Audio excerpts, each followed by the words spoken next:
ለ4000 ዘመን የቆየ ነፃነት አላት ኢትዮጵያ በአንድነቷ ረግታ የቆመች አገር ነች ይላሉ። አብሶሉትሊ ሮንግ። ሰዎች የጻፉትን ነገር የታለየን ታሪክ የሃዲያው የለም የጉራጌው የለም ሂድ አማራን የጻፈው ሂድ ትግሬን የጻፈው ሂድ ኦሮሞን የጻፈው ይመጣል ሱ አይለኛ ክሮስ ኩዌስቸን መስቀለኛ ጥያቄ ያጣድፈዋል። ረዳት ከሌለ ያንተ ጽሑፍ ዋጋ ያጣል። እጅግ በጣም ስማቸው የገነነ ኢንፍሉዌንሻል የሆኑ ሰዎች የጻፉት መጽሐፍ ሆነ እሱ ቀጥተኛ ያመንክበትን ከመናገር ወደ ኋላ እንደማትል ብዙ ተማሪ ማሸት መስረቅ ምናምን አይቻልም። አሰደበኝ ስሜን አጠፋ ብሎ አይለቁም። በርበሬ ነው የሚያጥሙኝ በዛን ጊዜ።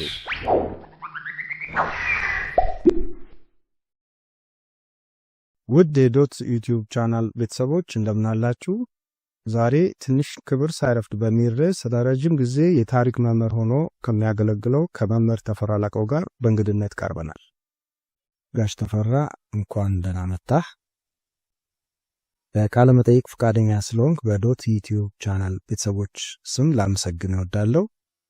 ጋሽ ተፈራ እስቲ ስለ ራስህ ንገረን። የት ተወለድክ? የት ተማርክ? ለተሰጠኝ እድል በጣም አመሰግናለሁ። እኔ ተፈራ ላቀው እባላለሁ። የተወለድኩና ያደግኩት ደግሞ እዚሁ ሶማሌ ክልል ውስጥ ጅጅጋ ከተማ ነው። በአጋጣሚ ሆኖ ደግሞ እኔ አሁን እድል ተሰጠኝ ብዬ ብናገርም አድማጭ ተመልካቾች ይሄ ከ190% ያውቁኛል ብዬ ነው የምገምተው። እንግዲህ ይሄ ቃለ መጠይቅ ሲደረግልኝ በሙሉ ልቤ ለመመለስ ነው። በጣም ደስተኛ ነኝ። የሚቀርበውን ጥያቄ እንግዲህ በደስታ እቀበላለሁ።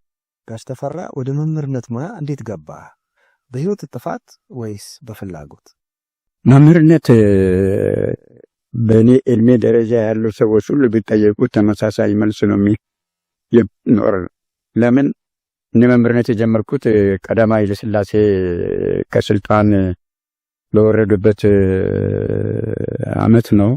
እንግዲህ ከዛ በፊትም ሆነ ከዛም በኋላ ደርግም ስልጣን ቢይዝ ኢትዮጵያ እንደ ዛሬ በኢኮኖሚ እድገት፣ በማህበራዊ፣ በፖለቲካ የተጠናከረች አልነበረችም። ለማንኛውም ደግሞ ትምህርት ብርቅ ነው ያን ጊዜ።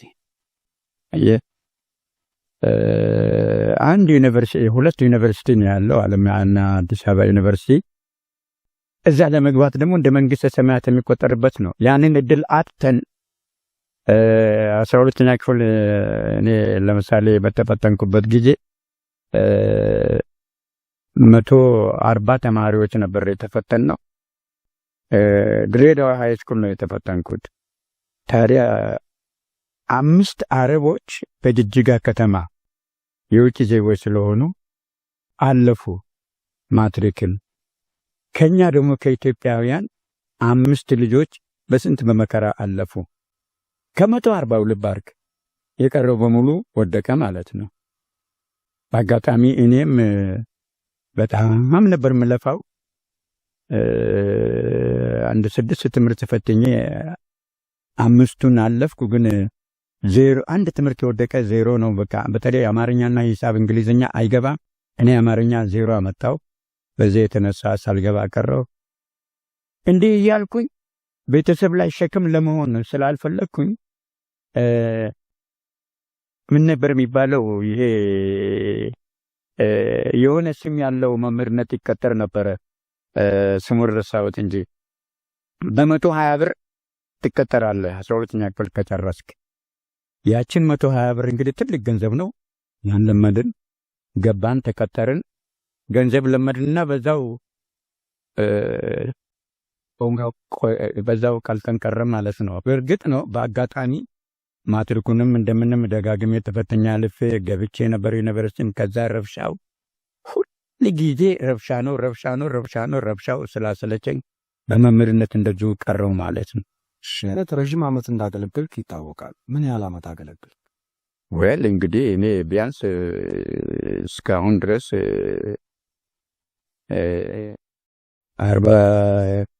50 ተጠቅቷል።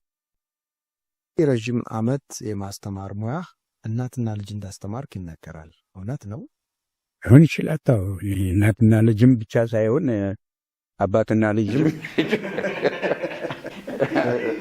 ተማርኩክ የለው እኔ አሁን ለምሳሌ የትም ቦታ ብትሄድ ሃይ ስኩል አስተማሪዎች ያስተማርኳቸው ናቸው። ዩኒቨርሲቲ ብትሄድ አሁን የአካዳሚክ ምክትሉ ፕሬዚዳንት፣ የአስተዳደሩ ምክትል ፕሬዚዳንት፣ የፋይናንሱ ምክትል ፕሬዚዳንት ኦን እኔ የሰዎችካቸው ናቸው። እኔ እንደ አባታቸው ይቆጥሩኛል። በዚህ በኩል እኔ በጣም ሪች ነኝ በእውነት ነው የምልህ። ስለዚህ ብዙ ትውልዱን አስተምሬያለሁ። አዎ በጣም ደስ ቀደም ሲል ለምሳሌ እዚህ ክልል የነበሩት እንደነ አደም ፋራ የመሳሰሉት እንደነ አብዱላሂ ኢትዮጵያ የመሳሰሉትን ብትመለከት ሌሎቹም ምክትል ፕሬዚዳንቶች ምናምን የነበሩትን ሁሉ የክልሉ ራሱ ያስተማርኳቸው ነበሩ። በጣም በዚህ በኩል ደስተኛ ነኝ። በቋንቋ ክህሎት ትደነቃለህ።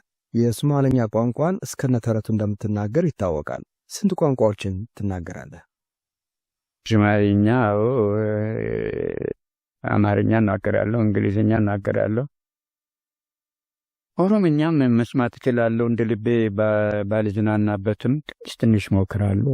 ኤኒዌይ ግን ከቋንቋዎች ሁሉ ቶሎ ለመልመድ የሚቻለው እኔ እንዳየሁት ከሆነ ማለት ነው ኢትዮጵያን ዞር ያለው ኦሮምኛ በጣም በአጭር ጊዜ መልመድ ትችላለህ።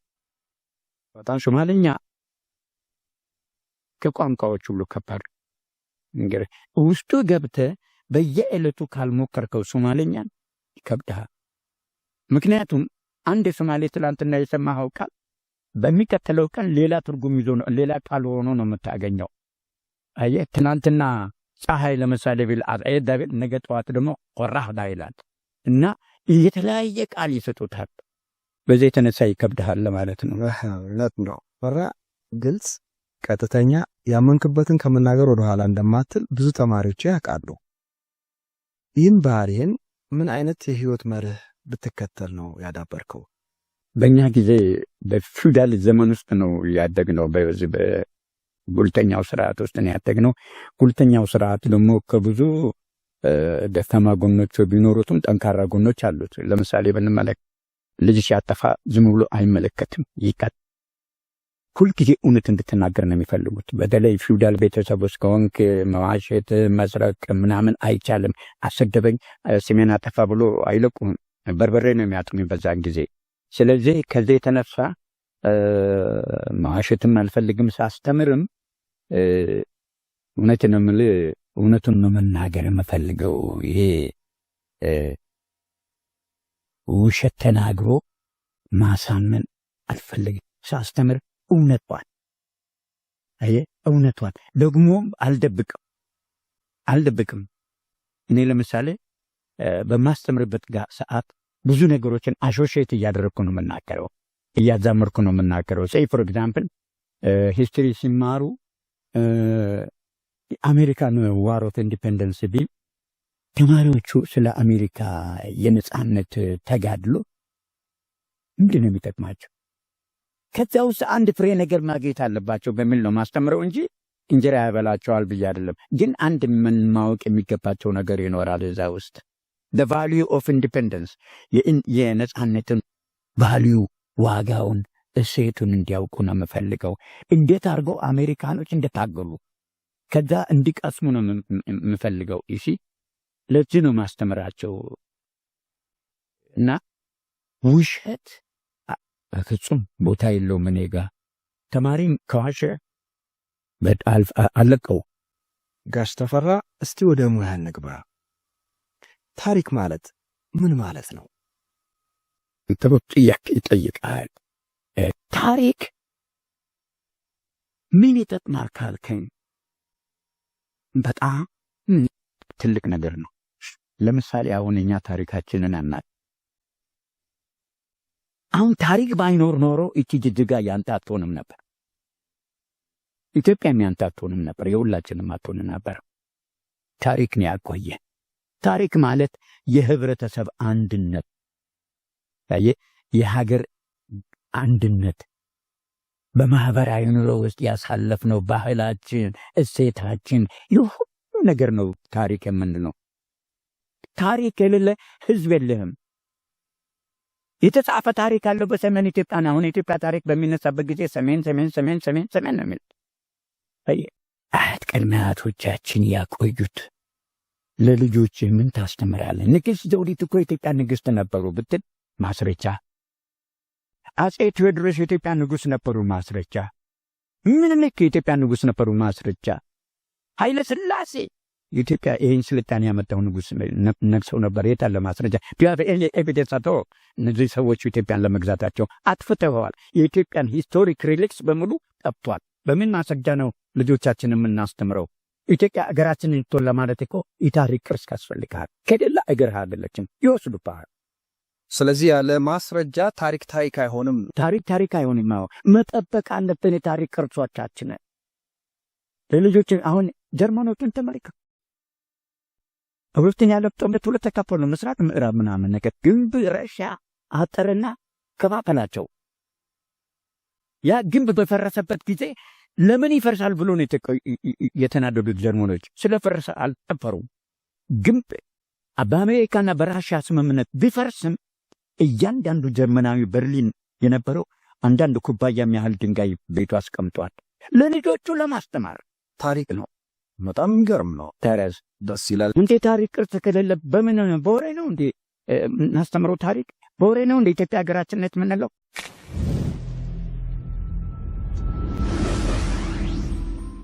ታሪክ በሰው ልጅ አጠቃላይ ሕይወት ፋይዳ ወይም ጥቅሙ እንዴት ይገለጻል? የኢትዮጵያ ሕዝብ ሲያስበው ብዙውን ጊዜ አጼ ቴዎድሮስ ኢትዮጵያን ለማዋሃድ ሞከሩ። ከዛ ቀጥሎ አጼ ዮሐንስ ቀጠሉ። ከዛ አጼ ምኒልክ ኢትዮጵያን አዋሃዱ ምናምን። በጣም እስከ ዛሬ ድረስ ስናስበው ኢትዮጵያ ትክክለኛ ታሪክ ለሕዝቧ በትምህርት ቤትም የተማሩት አይመስለኝም። ሴይ ፎር ኤግዛምፕል 4000 ዘመን የቆየ ነፃነት አላት ኢትዮጵያ፣ በአንድነቷ ረግታ የቆመች አገር ነች ይላሉ። አብሶሉትሊ ሮንግ። ለምን እንደዚህ ብሎ ያስተምራሉ? ኢትዮጵያ ቀስ በቀስ እያደገች የመጣች አገር ነች። የመጀመሪያ አክሱም መንግስት ሲባል ለህዝቡ ምን ይመስለዋል? ኢትዮጵያን ጠቅላላ 14ቱን ክፍለ ሀገር የገዛ ኔቨር አት ኦል። አክሱም ትግራይና ኤርትራ ነው። በቃ ንግሥተ ሳባ በኤርትራ ላይ እንትን አለች። ከዛ እየሰፋ ወደ ትግራይ መጣ። ትግራይ አክሱም ተመሰረተ። እንዲህ እያለ ትግራይንና ኤርትራን ሲገዛ የቆየው የአክሱም መንግስት ሲወድቅ ደግሞ ዛግዌ ወሎ ላስታ ላይ መጣ። አገር አስፋፋ። ወሎ ብዙ ግዛቶችን ያዘ። ከዛ ቀጥሎ ይኩኖ አምላክ ሸዋ ገብቶ እያሰፋ መጣ። ይሲ ስሎሊ እንደ ግራጁዋሊ ኢትዮጵያ እየሰፋች አጼ ምኒልክ በዲፕሎማሲም ብዙ አገር ያዙ።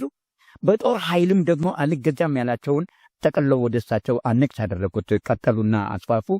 ይሄ ነው እንግዲህ ኢትዮጵያን አንድ ሊያደርግ የቻለው ቀስ በቀስ ነው እንጂ እንደው ከጥንት ጀምሮ አንድነቷን ጠብቃ የቆየች ሀገር የተረከብን እንዳይመስል። እያደገች ነው የመጣችው።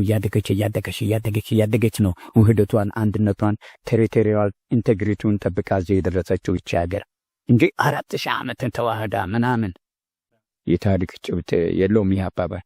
እርግጥ ነው ኢትዮጵያ አንድነቷን ጠብቃ ባትኖርም በህዝቦች መካከል ግንኙነት ነበረ እንጂ የመንግስታት የተጠናከረ መንግስት ምናምን ነገር ነበር ማለት አይቻልም። ዘመነ መሳፍንት አታይም እንዴ? 32 እኮ ትንንሽ ወረዳዎች ናቸው እኮ መንግስት የነበሩት። 32 መንግስት እርስ በርስ ይዋጉ የነበሩት። ታሪክን ማንበብ፣ ማወቅ እና መመራመር የማን ድርሻ ነው? የታሪክ ባለሙያው ወይስ የመላው ዜጋ ነው? የታሪክ ምሁሩ ትክክለኛ የሆነ ታሪክን መርምሮ ለእንትኑ ማስተላለፍ አለበት። ፖስ የሆነ ሂስትሪ ሳይሆን ይሄ ውሸት የተቀላቀለ ታሪክ ሳይሆን፣ አንዳንዱ ታሪኮች እኮ ውሸት የበዛባቸው ናቸው፣ አንዳንዶቹ ደግሞ እውነት ያላቸው ናቸው። ስለዚህ እውነተኛ ታሪክን እየመረጠ ማስተማር ያለበት የታሪክ ምሁር ነው። የታሪክ ምሁር ብቻም አይደለም፣ ህብረተሰቡ እድሜው ለአቅመ አዳም የደረሰው ሁሉ የኢትዮጵያን ታሪክ መጠበቅ፣ ማስከበር፣ ማስተማር አለበት። ምን በወጣው ነው የኢትዮጵያ ታሪክ ምሁር ብቻ? የታሪክ ምሁር ብቻ ነው ኢትዮጵያን ታሪክ የፈጠረ? ምን አልፈጠረም። እንዳው ለህብረተሰቡ ማስተላለፍ ከሆነ የሁላችንም ኃላፊነት ነው። እኛ ትምህርት ቤት ብቻ ነው ኃላፊነታችን ማስተማር። ለህብረተሰቡ ማስተላለፍ ግን የሁላችን ኃላፊነት ነው። በሆነ ታሪክ ብዙ ሐሳብና መልካም ምድር እንደሚያካልል ይታወቃል።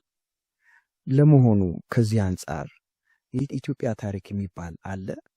አዎ አለ። ከሌለማ እኛም የለንም ማለት ነው። አለ። የምንኮራበት የኢትዮጵያ ታሪክ አለ።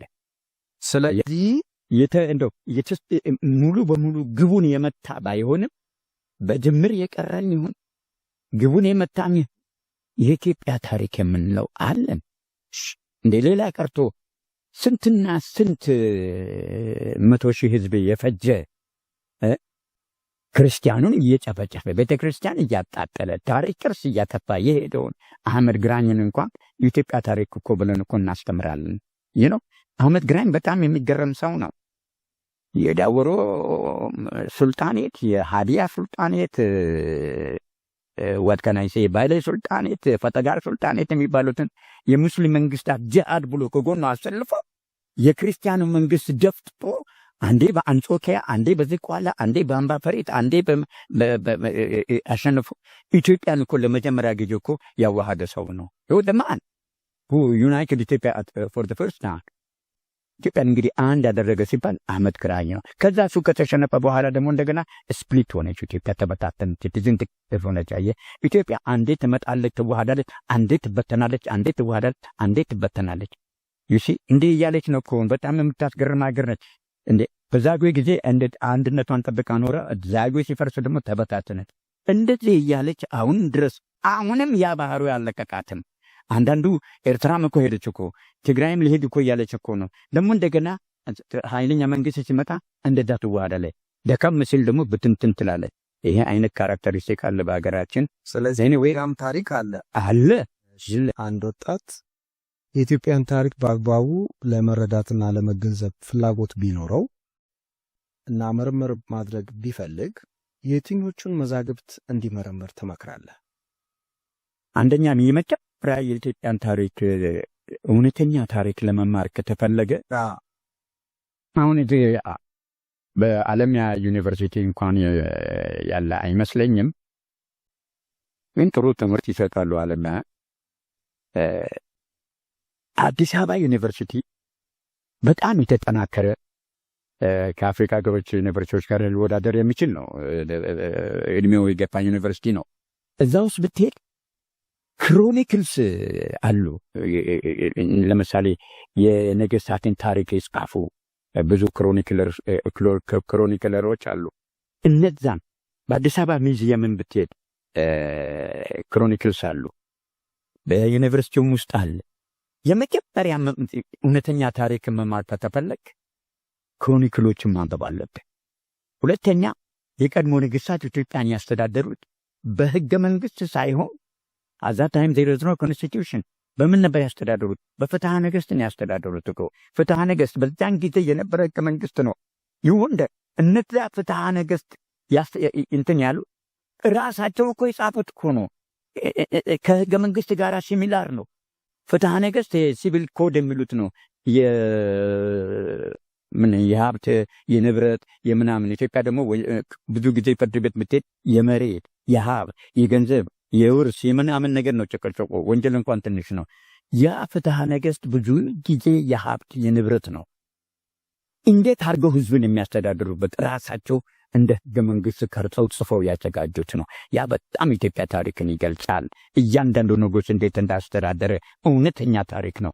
ከዛ በኋላ የመጡት እነዚህ በሁለት እንከፍለዋለን፣ ፕራይመሪ ሶርስ እና ሴኮንደሪ ሶርስ የሚለው። ፕራይመሪ ሶርስ ንጉሱ እያለ እዛው ቆመው የንጉሱን ስራ እያዩ እየተመለከቱ የጻፉት ነው። ሴኮንደሪ ሶርስ አሁን በእኔና አንተም ቁጭ ብለህ ስለ አጼ ዳዊት ወይም ስለ አጼ ሰረጸ ድንግል ጻፍ ብትባል የምትጽፈው ነው። ያልነበረ ሰውየው በሌለበት ቁጭ ብለህ የምትጽፈው ነው እንደ ጋዜጠኛ እና ዝምርኩ። ስለዚህ እውነተኛውን ታሪክ አንድ ከክሮኒክለሮች የንጉሥ ጸሐፍቲዎች የጻፉት ለናሟል የሚባለው ሁለተኛ ከፍትሐ ነገሥት፣ ሶስት ከፕራይመሪ ሶርስ የተጻፉ አሉ። የኢትዮጵያ ታሪኮች ከፕራይመሪ ሶርስ እሱን ማንበብ ይጠቅማል። አብዛኛው አሁን በዚህ በሁለተኛ ደረጃ ትምህርት ቤትም ብትሄድ በዩኒቨርሲቲም ብትሄድ ያለው መጽሐፍ ሰከንደሪ ሶርስ ነው። አሁን ለምሳሌ ወድቀናይሴ ባህሩ ዘውዴ የጻፉት ስለ አፄ ቴዎድሮስ ምናምን ሰምተው ብዙ መጽሐፍ አንብበው ከዚያም አቀነባብረው በራሳቸው አናሊሲስ የጻፉት ነው። ይሄ ሰከንደሪ ሶርስ ነው። አየህ የቴዎድሮስም ታሪክ ያ የሚያስገርመው ታሪካቸው ሰከንደሪ ሶርስ ነው። በዛን ጊዜ ከእሳቸው ጋር አብሮ የዘመታል እንዴ? አየህ ሰከንደሪ ሶርስ ውሸት ለመናገር ያስችላል።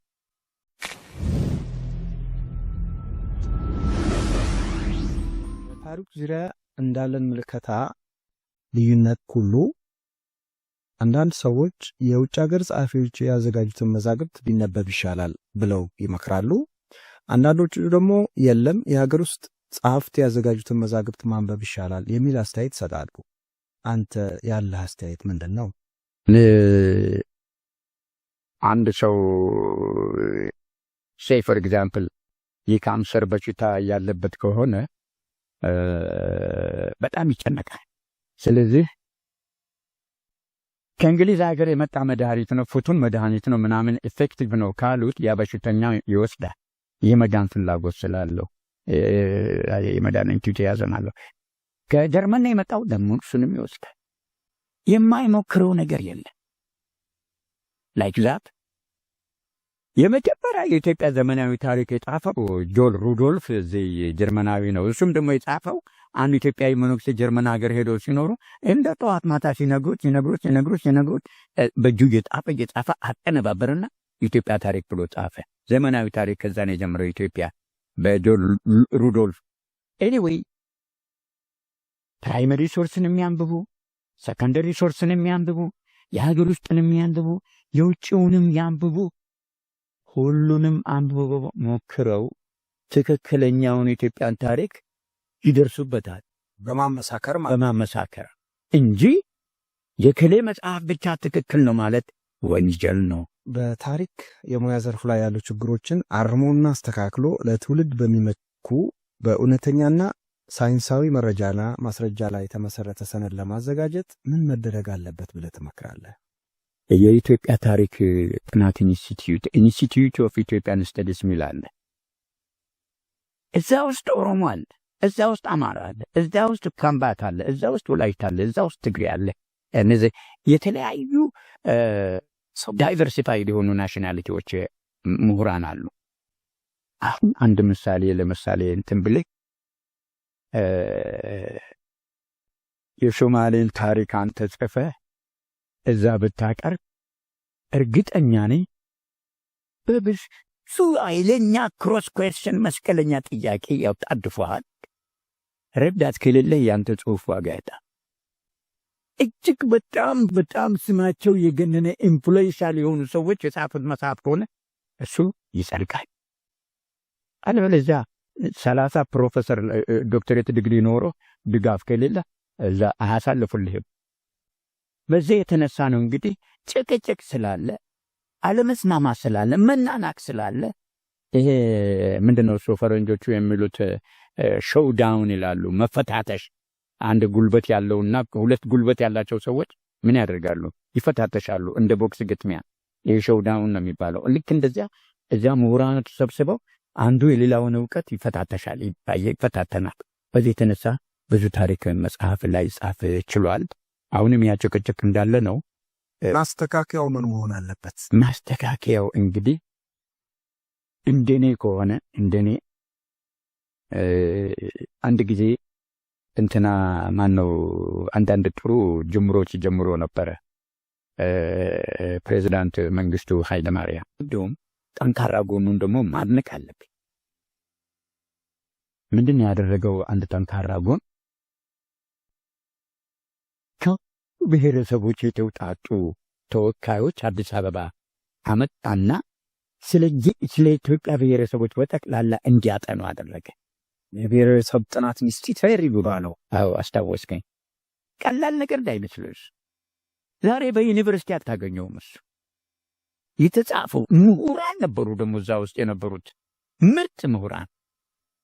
እንዴት አይነት ጥናት መሰለ ያደረጉት። ያንን እኛ አልተጠቀምንበትም። አሁን አማራ እንደዛ ያደረገ፣ ትግሬ እንደዛ ያደረገ ምናምን መንግስትም እንደዚህ የሚቸገርበት ያንን በዛ ቢጠቀም እግዚአብሔርን ብዙ ነገር ሶሉሽን ለማግኘት ይቻላል። እኛ መቼም አንድ ነገር ካለፈ እንንቃለን፣ እንረሳዋለን። አየህ ልክ አይደለም። ለምን አንጠቀምም? ኃይለ ሥላሴ እንዴት አድርገው ነው ያስተዳድሩ የነበረው? ከታቸው ምን ልቅሰም? ከመንግስት ምን ውሰድ? ከመለሰ ምን ውሰድ? ጠንካራ ጎናቸውን ይህን እኮ መጠቀም አንችልም እንዴ? አሁን ዶናልድ ትራምፕ እኮ የአብርሃም ሊንከንን እኮ አንዳንድ ዜጎች እኮ እየተጠቀመ ነው እኮ ያለው። የመርከቦቹን ሁሉ ስም እየሰየም ነው ያለው። የፕሬዚዳንት ኬኔዲን መንገድ እየተጠቀም ነው ያለው። አየህ ሕክምናን እንዴት ነው ኬኔዲ ይሰራበት የነበረው? እየተጠቀመበት ነው። እኛ ያለፉትን ነገሮች ጊዜ ዲስፓይት አንደርማይን እናደርጋለን።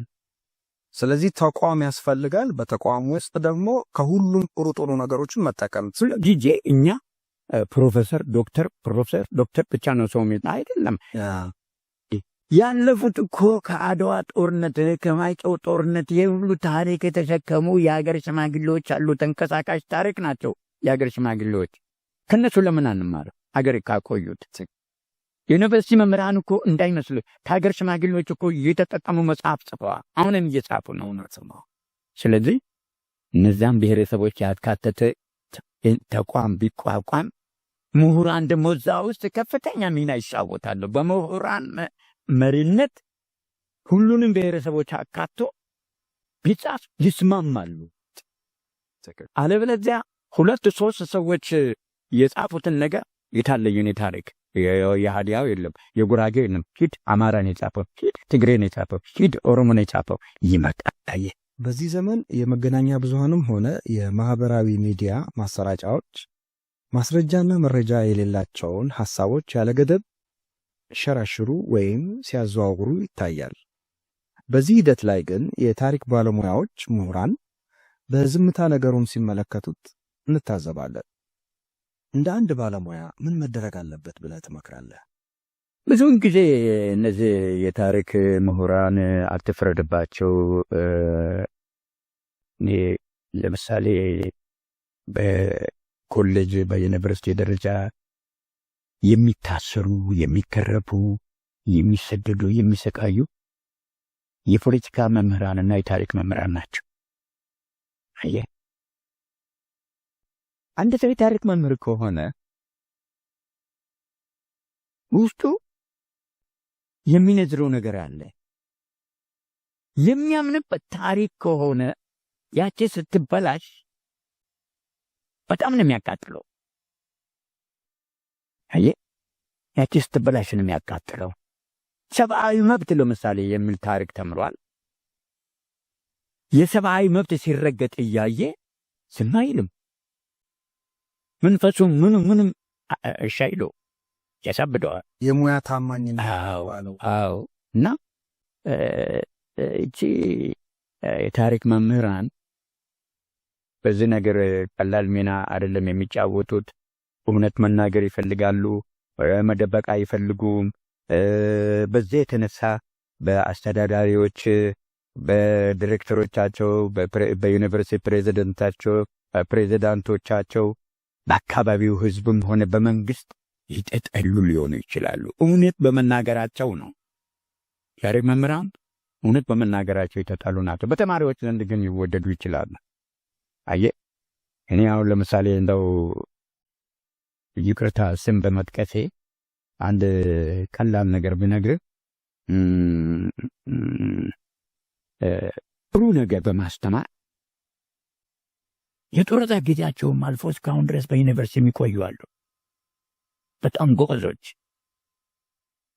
ፕሮፌሰር ማን ልበልሽ ቅድም ማነው ባህሩ ዘውዴ ለምሳሌ ብትመለከት፣ ፕሮፌሰር ሽፈራው በቀለን ብትመለከት አዲስ አበባ ዩኒቨርሲቲ እንዴት ነው? በጣም ነው እንደ ብርቅ ነው የሚታየው በዩኒቨርሲቲ በተማሪዎች ጊዜ የፈለገውን ይጽቃል፣ የፈለገውን ይናገራል እዛ ካምፓስ ውስጥ።